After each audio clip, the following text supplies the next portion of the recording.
오늘 주신 하나님의 말씀입니다. 에베소서 5장 22절에서 33절 말씀. 22절부터 교독합니다. 아내들이여 자기 남편에게 복종하기를 주께 하듯 하라.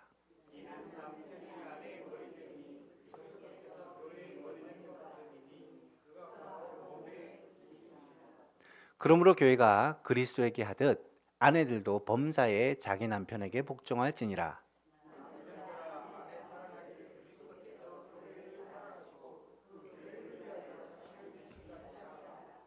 이는 곧 물로 씻어 마음으로 깨끗하게 하사 거룩하게 하시고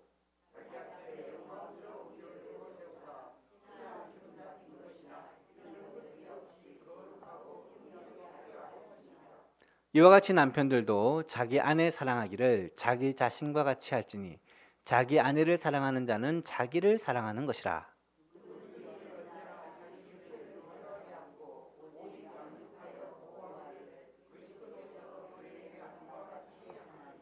우리는 그 몸의 지체임이라.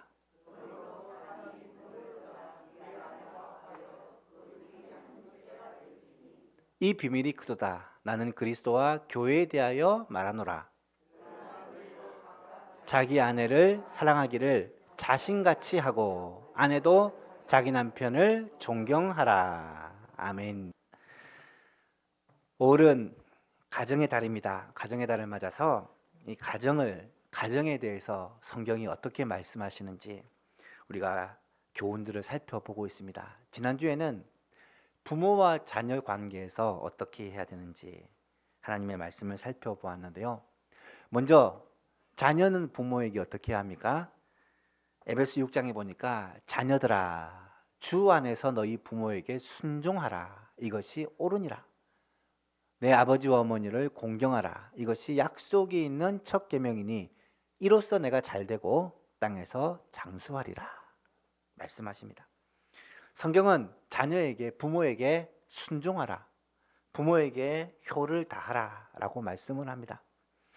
성경적인 효도가 뭘까? 지난 시간에 함께 살펴보았는데요. 성경적인 효도는 내게 생명 주신 것에 대하여 감사하는 것으로부터 출발한다 말씀을 했습니다. 하나님이 내게 생명을 주셨는데 부모를 통해서 주셨기 때문에 부모를 귀하게 여기는 것입니다. 성경적인 효도는 살아계실 때 효도하는 것입니다. 돌아가시고 나서 아무리 애를 써도 소용이 없습니다. 살아계신 부모님께 효도하는 것. 이것이 성경적인 효도다. 성경적인 효도는 부모님이 구원받도록 하는 것입니다. 아직까지 구원받지 못한 부모님이 계시다면 어떻게 해서든지 그 부모님을 전도하여 구원받게 하는 게 최고의 효다. 그리고 성경은 효도하는 자녀에게 복을 약속한다.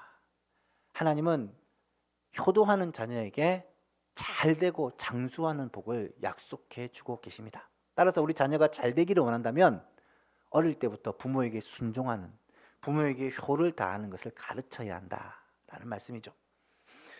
그리고 부모에게 주시는 명령이 무엇이었습니까? 사실 같이 읽어볼까요? 또 아비들아 너희 자녀를 노엽게 하지 말고 오직 주의 교훈과 훈계로 양육하라. 부모가 자녀에게 해야 될 의무는 자녀를 노엽게 해서는 안 된다. 노엽게 하지 말라는 말은 자녀를 학대하거나 인격적으로 무시하거나 지나친 비난과 책망을 하지 말라는 말씀입니다. 그럼 어떻게 해야 되느냐? 오직 주의 교훈과 훈계로 양육을 하라는 것입니다. 주의 교훈과 훈계로 양육하라는 말은 나의 교훈과 훈계로 양육하지 말라는 말입니다. 세상의 교훈과 훈계로 양육하지 말라는 말입니다. 내 생각과 내 경험과 내 욕심으로 자녀를 다그치지 말고 하나님의 뜻이 무엇인지, 이 자녀를 향한 하나님의 뜻이 무엇인지, 정말로 하나님을 기쁘시게 하는 삶이 무엇인지를 생각하면서 자녀를 가르치고 자녀를 양육하라라는 말씀이죠. 사랑하는 부모 여러분, 주의 교훈과 훈계로 자녀를 양육할 수 있기를 바랍니다. 주의 교훈과 훈계로 자녀를 양육하면 우리의 자녀가 하나님의 인도하심을 받고 살아가게 됩니다. 하나님의 인도하심을 받고 살아가면 그들의 삶이 가장 복되고 형통할 것입니다. 이 사실을 믿고 주의 교훈과 훈계로 자녀들을 양육하고 가르치는 예수만교회 모든 성도님들이 될 수 있기를 바랍니다. 오늘은 그리스도의 가정에 있어서 부부 관계를 어떻게 해야 될지, 이 부부 관계에 대한 말씀을 살펴보려고 합니다. 22절 이하를 보니까 아내들이여 라고 시작을 합니다. 그리고 25절에 보니까 남편들아 이렇게 시작을 합니다. 이 말은 22절부터 24절 말씀은 아내들에게 주시는 말씀이고 25절부터 마지막까지의 말씀은 남편들에게 주시는 말씀입니다. 그래서 오늘 설교의 제목을 아내들과 남편들에게 라고 그렇게 붙였습니다. 오늘 이 말씀을 통하여서 남편들과 아내들에게 주신 하나님의 명령이 무엇인가, 이 부부관계에서 어떻게 하나님께서 가정을 세워가는지를, 이 원리를 깨닫고 그 원리에 순종함으로 말미암아 우리 가정이 정말로 하나님께서 함께 하시고 복 주시는 행복한 가정으로 세워져 갈 수 있기를 바랍니다.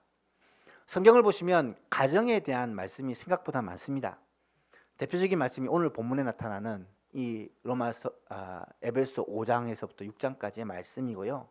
또 골로새서 3장, 디모데전서는 2장과 6장에서, 디도서에서 2장, 베드로전서 2장 등의 이 가정에 관한 말씀들이 기록되어 있습니다. 그런데 오늘 본문에 나타나는 이 말씀에만 나타나는 매우 중요한 특징이 있습니다. 그것이 뭐냐? 남편과 아내의 관계를 그리스도와 교회의 관계로 비유하고 있다는 거예요. 다시 말하면 교회가 그리스도에게 복종하는 것을 아내가 남편에게 복종하는 것으로, 그리고 그리스도가 예수님이 교회를 사랑하시는 것을 남편이 아내를 사랑하는 것으로 그렇게 비유하면서 본으로 보여주고 있다라는 말씀입니다. 이 말은 그리스도와 교회의 관계가, 남편과 아내의 관계가 많이 비슷하다, 사랑의 관계이자 섬김의 관계이다라는 것을 말씀해 주는 것이죠. 오늘 말씀을 전하기 전에 먼저 기억해야 될 한 가지 사실이 있습니다. 말씀드렸지만 22절에서 24절 말씀은 아내들에게 주신 말씀입니다. 아내들이 들어야 되는 말씀이에요. 25절에서 28절 말씀은 남편들에게 주시는 말씀입니다. 남편들이 들어야 되는 말씀입니다. 우리는 꼭 아내들에게 주시는 말씀을 남편들이 은혜 받고, 남편들에게 주시는 말씀에 아내들이 은혜 받는 경우가 있는데, 그렇게 되면 곤란합니다. 분명한 대상이 있으니까 내게 주시는 말씀을 듣고 그 말씀에 은혜 받는 그런 시간이 되었으면 좋겠습니다. 먼저 아내들에게 주시는 말씀입니다. 여기 계신 우리 아내된 분들이 이 말씀을 같이 읽어봤으면 좋겠습니다. 시작.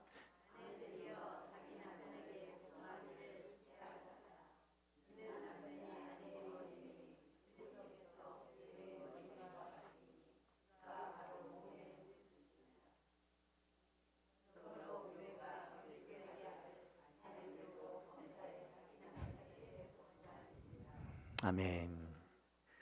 왜 아내가 자기 남편에게 복종해야 됩니까?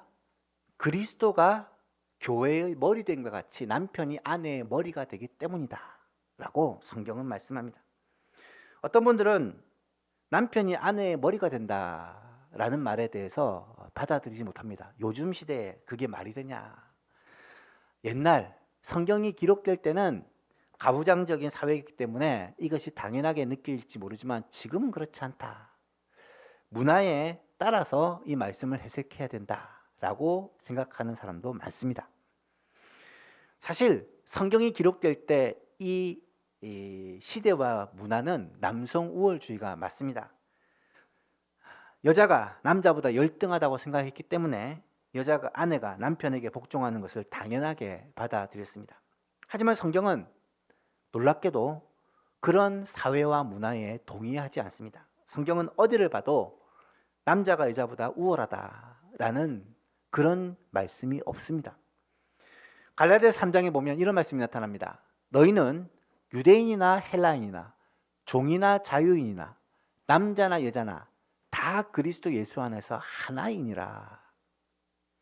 이 말씀은 그리스도 안에서는 모든 차별이 다 철폐되었다라는 것을 선언하는 것입니다. 심지어 유대인과 이방인도 절대로 하나 될 수 없는 이 차별도 철폐됩니다. 남자와 여자도, 주인과 종도 차별이 없습니다. 동등합니다. 모두가 다 하나님의 자녀입니다. 그리고 한 가족입니다. 따라서 오늘 말씀은 남편이 아내의 머리됨이 바울의 어떤 생각이나 당시의 문화적인 배경에서 온 게 아니라 오직 주님의 가르침이다라는 사실을 우리가 깨달아야 합니다.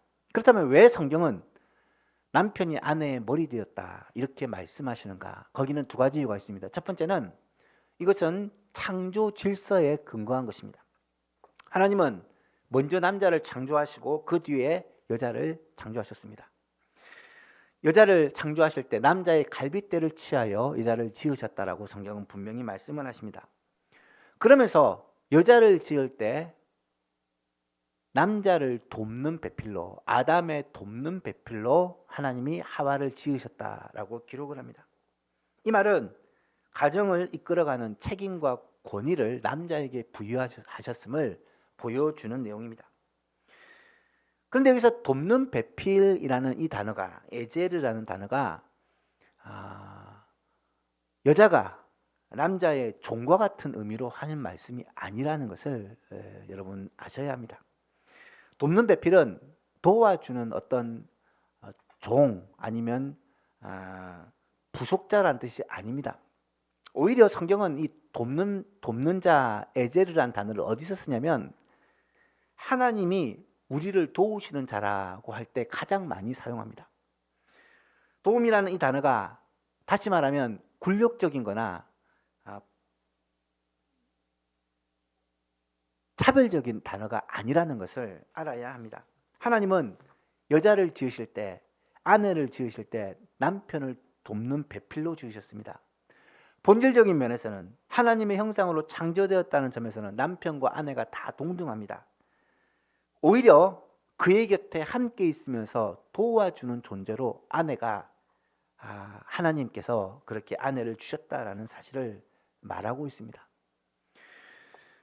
두 번째로 남편이 머리됨은 창조뿐만 아니라 예수 그리스도의 구속 사건과도 관련이 되어 있습니다. 23절 보시면 이는 남편이 아내의 머리됨이 그리스도께서 교회의 머리됨과 같으니 그가 바로 몸의 구주시니라. 이 몸은 교회를 말합니다. 교회의 구주가 예수님이시다 라고 말합니다. 여러분, 예수님이 어떻게 교회의 믿는 자들의 구주가 되셨습니까? 예수님은 자신의 생명을 주심으로 우리를 구속하셨고 교회를 세우셨습니다. 따라서 그리스도가 교회의 머리됨이라는 것은 억압이나 굴림이나 어떤 힘의 권세의 의미라기보다는 사랑과 돌보심과 책임지심의 의미에서의 머리다라는 것을 우리는 알고 있습니다. 따라서 남편이 아내의 머리 된다는 말도 그런 의미입니다. 남편에게 머리의 권위가 부여된 것은 아내를 지배하고 아내를 누르라는 의미가 아니라 아내를 사랑하고 보호하고 섬기라는. 24절에 보니까 그러므로 교회가 그리스도에게 하듯 아내들도 범사에 자기 남편에게 복종할지니라. 교회가 그리스도에게 하듯 아내들도 남편에게 그렇게 복종하라 라고 성경은 말씀하고 있는 것입니다. 그리스도인 아내가 남편에게 복종해야 하는 이유는 아내가 신분이나 지위나 능력에 있어서 남편보다 떨어지기 때문이 아니라 하나님께서 남편을 가정의 머리로 세우셨기 때문에 그 이유 때문에 아내는 남편에게 복종해야 된다라고 말씀하고 있는 것입니다. 그래서 아내가 남편에게 복종하는 것은 하나님께서 세우신 머리로 남편을 인정하는 것입니다. 어떤 사람은 이렇게 말할지 모릅니다. 이것은 비유가 적절하지 않습니다. 교회가 예수님에게 복종하는 것은 당연한 게 예수님은 참 좋으신 분이고 항상 옳으신 분이기 때문에 그렇습니다. 하지만 우리 남편은 예수님하고 비교의 대상이 되지 못합니다. 우리 남편은 항상 옳지 않고 대부분 틀립니다. 그리고 좋은 남편이 아닙니다. 그래서 이 비유가 옳지 않습니다 라고 생각할지도 모르겠습니다. 공감이 되십니까? 공감이 되면 안 돼요.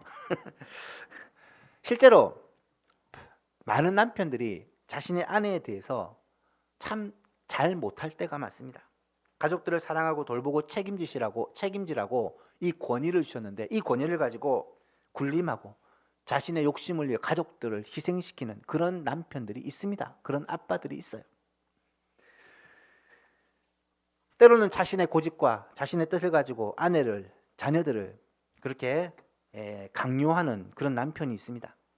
따라서 남편과 아내의 주장이 서로 다르고 뜻이 다를 때는 어느 쪽이 더 하나님의 뜻에 합당한지 그것을 면밀하게 따져보고 하나님의 뜻에 합당한 쪽으로 따르는 것이 그것이 합리적이다라고 생각하는 그런 사람들이 있습니다.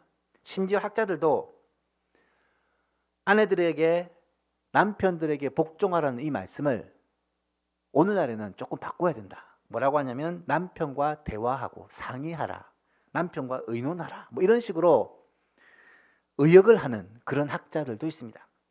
하지만 여러분, 말씀을 대하는 성도의 자세는요, 시대나 문화에 따라 이 말씀을 의역하는 게 아니라 성경의 기준에 맞추어 내 생각을 바꾸어 가는 게 옳습니다. 여러분, 성경은요 타협하고 있지 않습니다. 분명히 말씀합니다. 아내들이여, 교회가 아내들이여 22절에 자기 남편에게 복종하기를 죽게 하듯 하라. 그러므로 교회가 그리스도께 하듯 아내들도 자기 남편에게 복종할지니라. 어디에 의역할 여지를 둡니까? 아주 명확하게 하나님께서 말씀하고 있습니다. 물론 그리스도인 가정에 주신 말씀입니다. 남편과 아내가 그리스도를 경외하는 가정입니다. 남편과 아내가 항상 의견이 일치하면 무슨 문제가 있겠습니까? 하지만 의견이 다를 때가 있습니다. 생각보다 많습니다. 그러면 대화를 통해 일치점을 찾아가고 의견을 맞춰가겠죠. 하지만 결국은 누군가가 최종 결정권을 가져야 됩니다. 그럴 때 아내는 남편을 존중하고 남편의 의견을 따르는 것이 옳다라는 말씀입니다. 하나님께서 남편을 가정의 머리로 세우신 이유와 관련해서 여러 학자들이 여러 가지 설명을 합니다. C.S. 루이스라는 유명한 신학자는 순전한 기독교라는 책에서 이런 얘기를 합니다. 하나님이 남편에게 최종 결정권을 주신 이유는 대개 남자가 더 객관적이고 공정하기 때문이다, 이런 얘기를 합니다. 하지만 이런 사실을 증명할 방법은 어디에도 없습니다. 결국 이런 논쟁은 한 가지 결론을 내어야 합니다. 남편이 더 옳기 때문에 남편의 결정을 따르는 것이 아니라 하나님께서 남편을 가정의 머리로 세우셨기 때문에 남편을 존중하고 남편의 뜻을 따르는 것이 성경적이다라는 말씀입니다. 여러분, 직장에서 상사에게 복종을 합니다. 직장에서 상사가 항상 옳기 때문에 따릅니까? 그렇지 않습니다. 상사가 결정하는 것을 아랫사람이 따르지 않으면 직장의 질서가 무너지기 때문입니다. 국가의 법도 마찬가지입니다. 여러분, 국가의 법이 항상 옳습니까? 그렇지 않습니다. 불합리한 법도 많습니다. 하지만 그렇다고 해서 법이 무시되면 나라의 질서가 무너질 수밖에 없습니다. 그래서 법을 지키는 것은 나라가 잘 되고 안정하는 방법입니다. 상사의 명령에 복종하는 것은 회사가 잘 되는 길입니다. 하나님께서 가정의 머리로 남편을 세우셨으면 아내는 남편을 복종하고 존경하고 따르는 것이 가정의 질서를 세우고 하나님의 뜻을 이루는 가장 좋은 방법이기 때문에 그렇다라는 것입니다. 사랑하는 여러분, 오늘 이 말씀을 하나님의 말씀으로 받고 남편을 귀히 여기고 그의 뜻을 순종하는 여러분 될 수 있기를 바랍니다. 남편을 가정의 머리로 세우셨다는 사실을 꼭 기억하시고 남편의 머리됨을 인정하시고 그 남편을 존경하고 따를 때에 가정에 하나님이 주시는 행복이 있다라는 사실입니다. 다시 한번 말씀드리지만 남편들은 이 말씀 은혜 받지 마시고 남편에게 주시는 말씀 들어야 됩니다. 아내들에게 주시는 말씀입니다.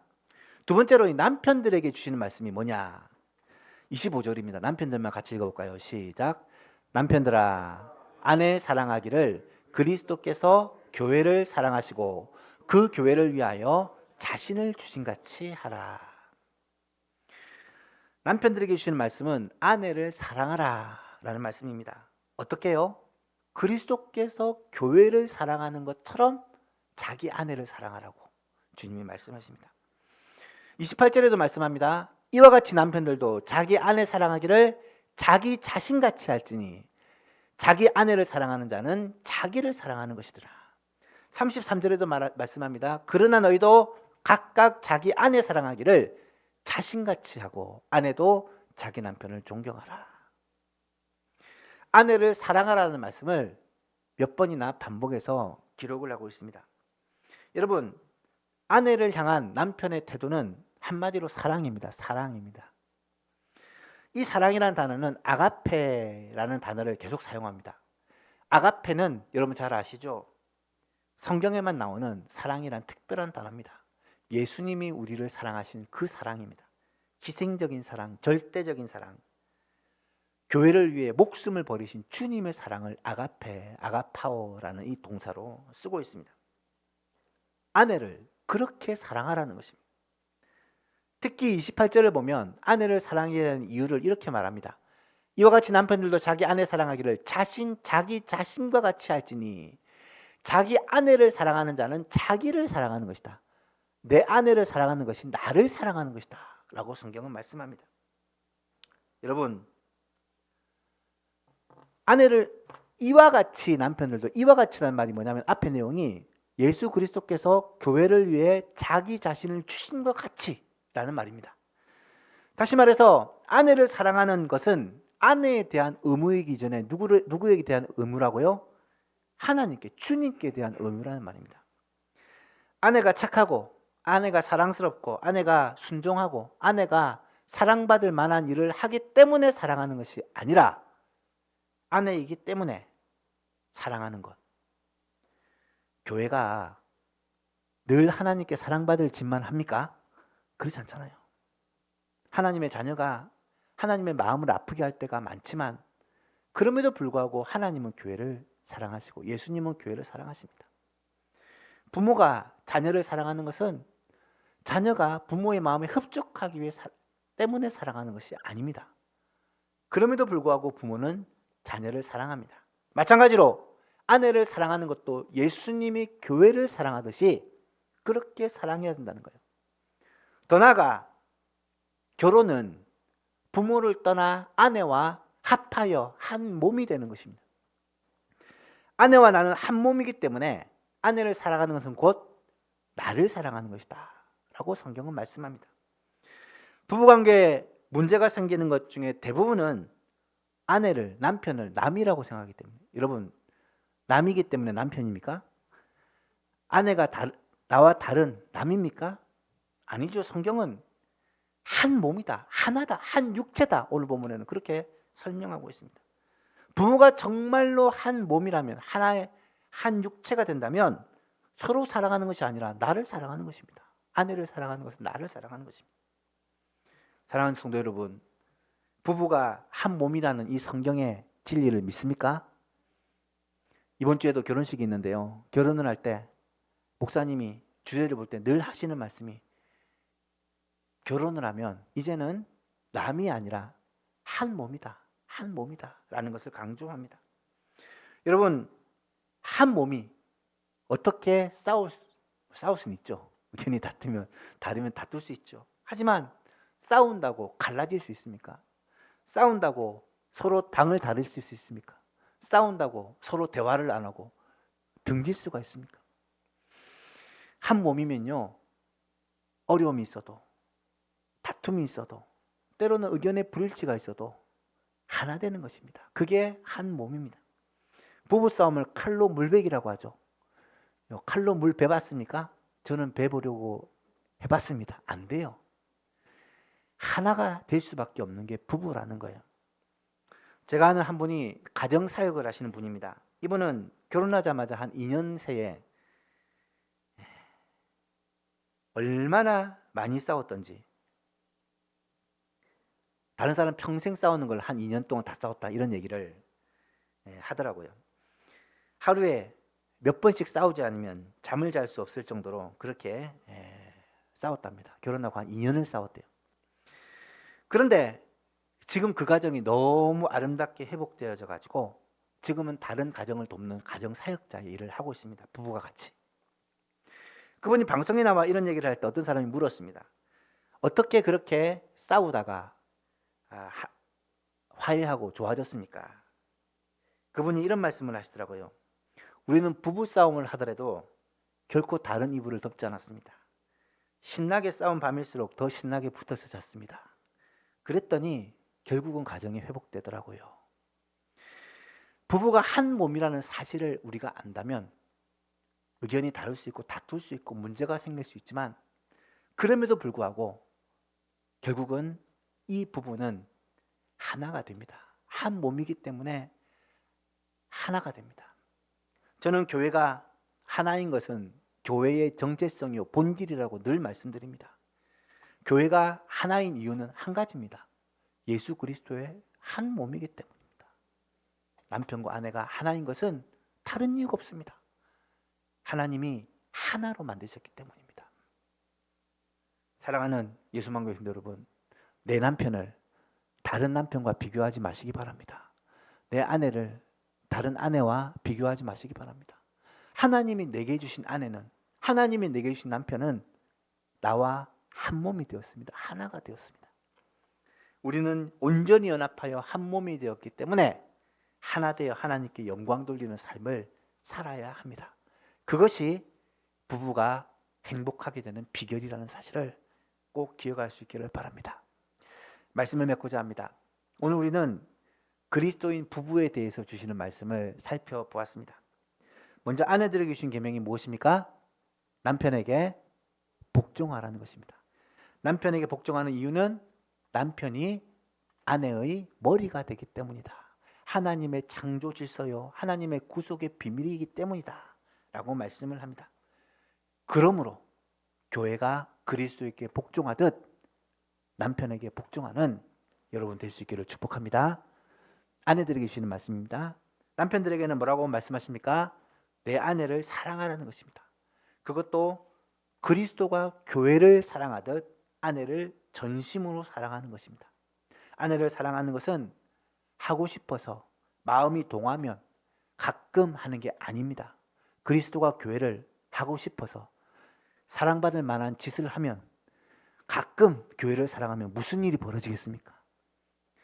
아내를 사랑하되 그리스도가 교회를 사랑하듯 항상 한결같이 귀찮아도 힘들어도 때로는 자존심이 상해도 주님이 교회를 사랑하고 교회를 위해서 자기 자신을 주시는 것처럼 아내를 사랑하고 아내를 위해서 헌신하는 그런 남편이 될 수 있기를 주님의 이름으로 축복합니다.